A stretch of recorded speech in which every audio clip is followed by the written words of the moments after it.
எல்லாருக்கும் வணக்கம்.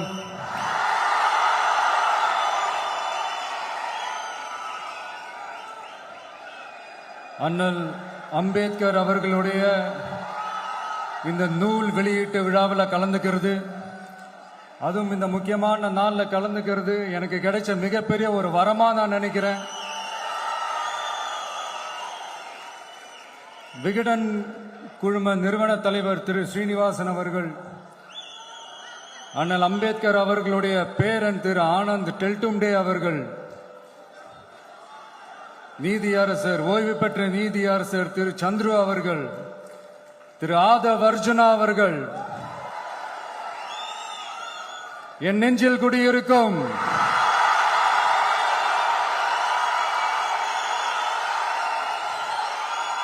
என்னுடைய நண்பா நண்பிகள், தோழா தோழிகள்,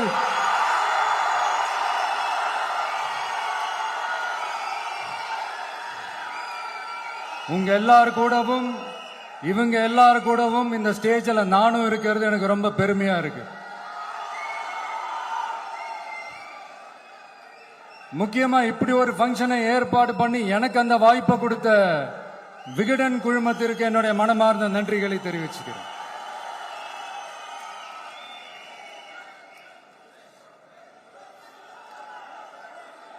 இன்னைக்கும் நிறைய பேர்கிட்ட உங்க ஃபேவரட்டான ஹாலிடே டெஸ்டினேஷன் எதுன்னு கேட்டீங்கன்னா நியூயார்க் சிட்டின்னு சொல்லுவாங்க.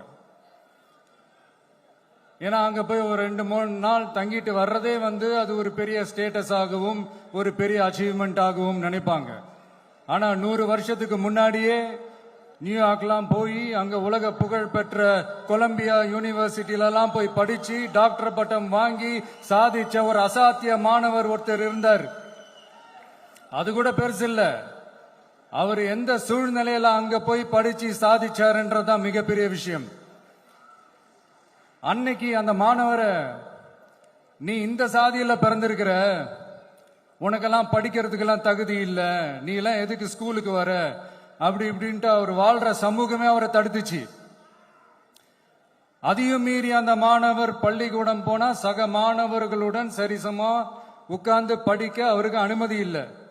தாக எடுத்தா தண்ணி கூட குடிக்க முடியல. அப்படி அத்தனை சக்திகளும் அவருக்கு எதிராக இருந்தது. ஆனா ஒரே ஒரு சக்தி மட்டும்தான், நீ படி, எத்தனை தடைகள் வந்தாலும் படி, தொடர்ந்து படி அப்படின்னு சொல்லிக்கிட்டே இருந்தது.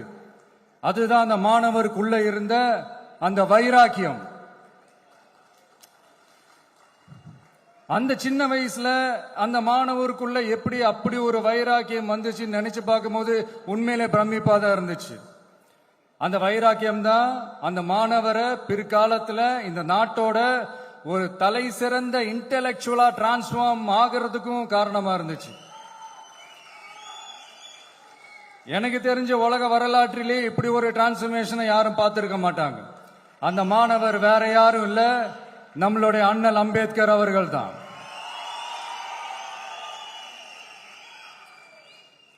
வன்மத்தை மட்டுமே தனக்கு காட்டிய இந்த சமூகத்திற்கு அவர் திருப்பி என்ன செஞ்சாரு அப்படின்னு அதை படிச்சு பார்க்கும்போது உண்மையிலே மெய்சில் இருக்க வச்சது. பிறப்பால் நாம் அனைவரும் சமம், நீ எந்த சாதியில பிறந்திருந்தாலும் எந்த மதத்தை பின்பற்றினாலும் சட்டத்தின் முன் நாம் அனைவரும் சமம் அப்படிங்கிற ஒரு உயரிய கோட்பாட்டை உறுதி செய்யும் நம் நாட்டின் அரசியல் சாசன சட்டத்தை வழங்கி நம்ம நாட்டில் இருக்கிற எல்லாருக்குமே ஒரு பெருமை தேடி தந்தவர். இன்னைக்கு ரிலீஸ் பண்ற இந்த புக்ல எல்லோருக்குமான தலைவர் அம்பேத்கர் அப்படின்ற அந்த புக்ல ஒரு 100க்கும் மேற்பட்ட கட்டுரைகள், நேர்காணல்கள் எல்லாமே இருக்குது. அதுல என்ன ரொம்ப யோசிக்க வச்சது அவர் எழுதின அந்த பயோகிராஃபி தான். வெயிட்டிங் ஃபார் அ வீசான்னு சொல்லி அதுக்கு தலைப்பு வச்சிருந்தார். அதுல அவர் லைஃப்ல ஃபேஸ் பண்ண விஷயங்கள், அவரை பாதிச்ச விஷயங்கள் எல்லாமே கிட்டத்தட்ட ஒரு 6 சம்பவங்கள் பத்தி அதுல குறிப்பிட்டிருந்தார். அதுல ஒரு 2 விஷயம் ரொம்ப பாதிச்சது என்னன்னா, அதுல ஒண்ணு, அவருக்கு 9 இயர்ஸா இருக்கும் போது அவரும் அவருடைய பிரதரும் வெளியூர்ல இருக்கிற அவங்க அப்பாவை பாக்குறதுக்காக போறாங்க. அப்ப ட்ரெயின்ல இருந்து இறங்கி இந்த மாட்டு வண்டிக்காக வெயிட் பண்ணிட்டு இருக்கும் போது ஒருத்தர் கூட அவங்கள ஏத்திட்டு போறதுக்கு தயாரா இல்ல. ஏன்னா அந்த அளவுக்கு தீண்டாமை கொடுமை. அப்புறம் கொஞ்சம் எக்ஸ்ட்ரா பணம் காசெல்லாம் கொடுக்கறோம்னு ஒரு வண்டிக்காரர் ஒத்துக்கிறார். அப்ப கூட அந்த வண்டிக்காரர் என்ன பண்றாருன்னா, அந்த பசங்களை வண்டி ஓட்ட சொல்லிட்டு இவரு தீட்டு பட்டுடும்னு சொல்லி வண்டியில ஏறாம நடந்து போறாரு. அந்த நாள் முழுக்க அந்த பசங்களுக்கு குடிக்க தண்ணி கூட கொடுக்காம அந்த டிராவல் எவ்வளவு கொடுமையா இருந்துச்சுன்னு சொல்லி அதுல மென்ஷன் பண்ணியிருந்தார். ரெண்டாவது, அதே அம்பேத்கர் அவர்கள் அமெரிக்கா பிரிட்டன்ல எல்லாம் போய் படிச்சு டாக்டர் பட்டம்லாம் வாங்கி சாதிச்சு ஒரு பெரிய வழக்கறிஞரா இந்தியாவுக்கு திரும்ப வராரு. அப்போ மும்பைக்கு பக்கத்துல ஒரு கிராமத்துக்கு அவரை கூப்பிடுறாங்க. அப்ப அவர் ஒரு அரசாங்க பொறுப்புல இருக்கிறாரு. அந்த கிராமத்துக்காரங்க ஒரு வண்டியை ஒண்ணு ஏற்பாடு பண்ணி அவரை கூட்டிட்டு வரணும்னு நினைக்கிறாங்க. ஆனா அந்த வண்டி ஓட்டுறவரு அவருக்கு சமமா உட்காந்து வண்டி ஓட்டுறதுக்கு யோசிக்கிறாரு, மறுக்கிறாரு. ஒரு லண்டனுக்கு போய் ஒரு பாரிஸ்டர் பட்டம் வாங்கிய அம்பேத்கரை விட ஒரு வண்டி ஓட்டுறவர் தன்னை உயர்ந்தவனா நினைக்கிறார். அதுதான் அந்த சமூக கொடுமை தான் அவரை சமத்துவத்துக்காக போராட வச்சது. எனக்கு ஒரு டவுட்டுங்க, இன்னைக்கு திரு அம்பேத்கர் அவர்கள் உயிரோட இருந்திருந்தா என்ன நினைப்பாரு? இன்னைக்கு இருக்கிற நம்ம இந்தியாவை பார்த்து அவர் பெருமைப்படுவாரா, இல்ல வருத்தப்படுவாரா, இல்ல அப்படியே வருத்தப்பட்ட எதை நினைச்சு வருத்தப்படுவாரு? இன்னைக்கு நம்ம நாடு முழு வளர்ச்சி அடையணும்னா ஜனநாயகம் காக்கப்படணும். அந்த ஜனநாயகம் காக்கப்படணும்னா அரசியல் அமைப்பு சட்டம் காக்கப்படணும். அதுக்கான பொறுப்பு, அந்த கடமை நம்ம ஒவ்வொருத்தருக்கிட்டையும் இருக்கணும்னு தோணுச்சு. அந்த பொறுப்போடும் அந்த கடமையோடும் தான் இதை நான் ஆணித்தரமா சொல்றேன். ஜனநாயகத்தை நாணிவேர் ஃப்ரீ அண்ட் ஃபேர் எலெக்ஷன்ஸ், சுதந்திரமான மற்றும் நியாயமான தேர்தல். தேர்தல் நியாயமா நடக்கலன்னு நான் சொல்ல வரல, பட் சுதந்திரமாகவும் நியாயமாகவும் தான் தேர்தல் நடக்குது அப்படிங்கிற அந்த அசைக்க முடியாத நம்பிக்கை நம்ம ஒவ்வொரு இந்தியனுக்கும் இருக்கணும்னு தோணுச்சு. அது அமையணும்னா தேர்தல் ஆணையர்கள் கான்சென்சஸ், அதாவது ஒருமித்த கருத்து அடிப்படையில் மட்டும்தான் நியமிக்கப்பட வேண்டும் அப்படின்றதான் என்னுடைய ஒரு வலிமையான ஒரு கோரிக்கை. இரண்டாவது, ஏப்ரல் 14 அண்ணல் அம்பேத்கர் அவர்களுடைய பிறந்த நாள். அன்னைக்குதான் நம்ம ஒட்டுமொத்த இந்தியர்களுக்குமான ஜனநாயக உரிமைகள் பிறந்த தினம். அதனால அந்த டேட்டை இந்தியாவோட ஜனநாயக உரிமைகள் தினமா அறிவிக்கணும்.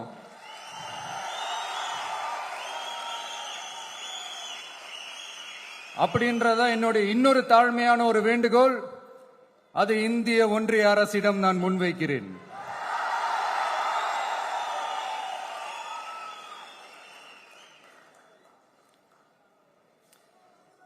அம்பேத்கர் அவர்களை பத்தி யோசிக்கும் போது கண்டிப்பா சட்டம் ஒழுங்கு சமூக நீதியை பத்தி யோசிக்காம இருக்கவே முடியாது. இன்னைக்கு மணிப்பூர்ல என்ன நடக்குதுன்னு நம்ம எல்லாருக்குமே தெரியும். ஆனா அதை பத்தி கொஞ்சம் கூட அதை கண்டுக்காம ஒரு அரசு மேல இருந்து நம்மள ஆண்டுகிட்டு இருக்கு.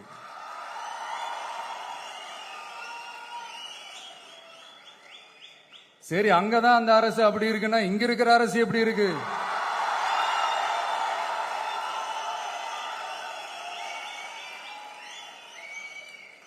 இங்க நம்ம தமிழ்நாட்டில் வேங்கை வயல்னு ஒரு ஊர்ல என்ன நடந்துச்சுன்னு நம்ம எல்லாருக்குமே தெரியும். சமூக நீதி பேசுற இங்க இருக்கிற அரசு அதுக்கு எந்த விதமான ஒரு நடவடிக்கை எடுத்த மாதிரியே எனக்கு தெரியலையே. இவ்வளவு காலங்கள் தாண்டி, இத்தனை வருஷங்கள் தாண்டி ஒரு துரும்ப கூட கிள்ளி போடலையே. அதுதான் இதெல்லாம் இன்னைக்கு அம்பேத்கர் அவர்கள் இன்னைக்கு பார்த்தாருன்னா வெக்கப்பட்டு தலை குனிஞ்சு போவார்ல. கரெக்ட், நம்ம நடக்கிற பிரச்சனைகள், நடக்கிற கொடுமைகளுக்கெல்லாம் நம்ம குரல் கொடுக்கணும். ஆனா நடக்கிற பிரச்சனைகள் ஒன்னா ரெண்டா? பெண் குழந்தைகளுக்கு எதிரா, பெண்களுக்கு எதிரா, ஏன் மனித உயிர்களுக்கு எதிரா? இதெல்லாம் நம்ம பார்க்கிறோம், படிக்கிறோம், மத்தவங்க கிட்ட இருந்து கேட்டு தெரிஞ்சுக்கிறோம். இதுக்கெல்லாம் ஒரு நிரந்தரமான ஒரு தீர்வு என்ன தெரியுமா? ரொம்ப சிம்பிள் தான். நம்ம தமிழ்நாட்டு மக்களுக்கு தேவையான அடிப்படை வசதிகளை பாதுகாப்புடன் முறையாக முழுமையாக அளிக்கும், மக்களை உண்மையாகவே நேசிக்கிற ஒரு நல்ல அரசு.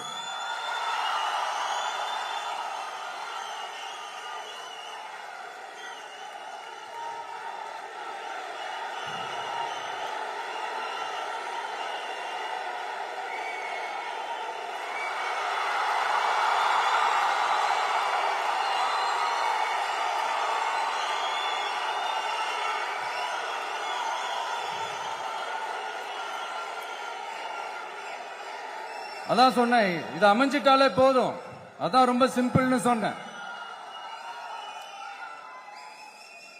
அதனால இங்க டெய்லி நடக்கிற பிரச்சனைகளுக்கு சம்பிரதாயத்துக்காக ட்வீட் போடுறதும், சம்பிரதாயத்துக்காக அறிக்கை விடுறதும், சம்பிரதாயத்துக்காக நானும் மக்களோட மக்களா இருக்கிறேன் காட்டிக்கிறதும், சம்பிரதாயத்துக்காக மழை தண்ணியில நின்று போட்டோ எடுக்கிறதும்,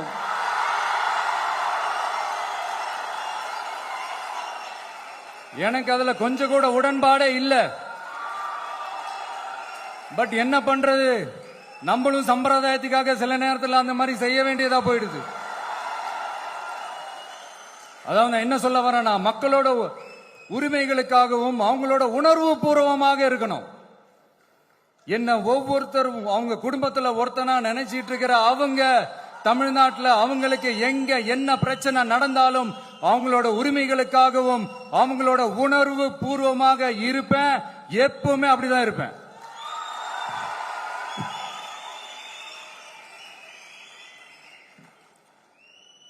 மக்கள் உணர்வுகளை மதிக்க தெரியாத,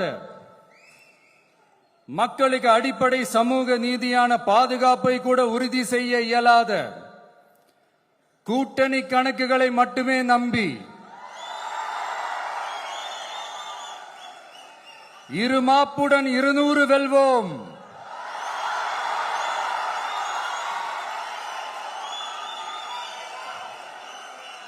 என்று எகத்தால முழக்கமிடும் மக்கள் விரோத ஆட்சியாளர்களுக்கு என் மக்களோடு இணைந்து நான் விடுக்கும் எச்சரிக்கை,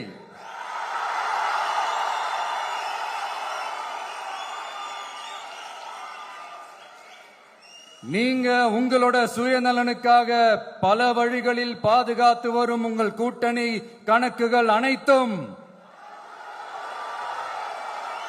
2026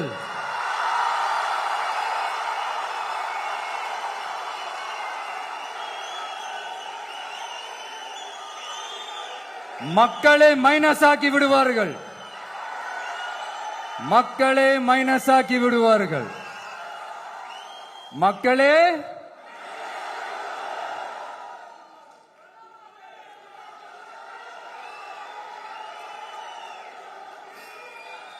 எனக்கு இந்த வாய்ப்பு கொடுத்த விகடன் குழுமத்திற்கும் வந்திருக்கும் பெரியோர்களுக்கும் சான்றோர்களுக்கும் மீண்டும் என்னுடைய வணக்கங்கள், மீண்டும் என்னுடைய நன்றிகள். கடைசியா ஒரே ஒரு விஷயம், விடுதலை சிறுத்தைகள் தலைவர் திரு தோல் திருமாவளவன் அவர்கள்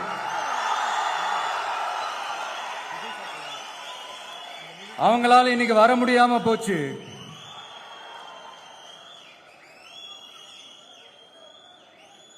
அம்பேத்கர் அவர்களுடைய புத்தக வெளியீட்டு விழாவிற்கு கூட அவரால் கலந்துக்க முடியாத அளவிற்கு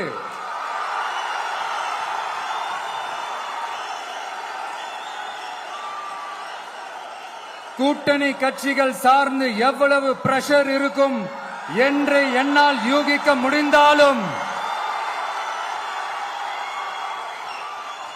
நான் இப்ப சொல்றேன், அவருடைய மனசு முழுக்க முழுக்க இன்னைக்கு நம்மளோட தான் இருக்கும். நன்றி, வணக்கம்.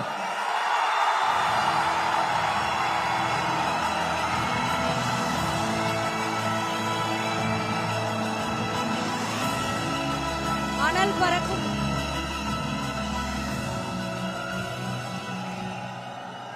Thank you, Vijay sir.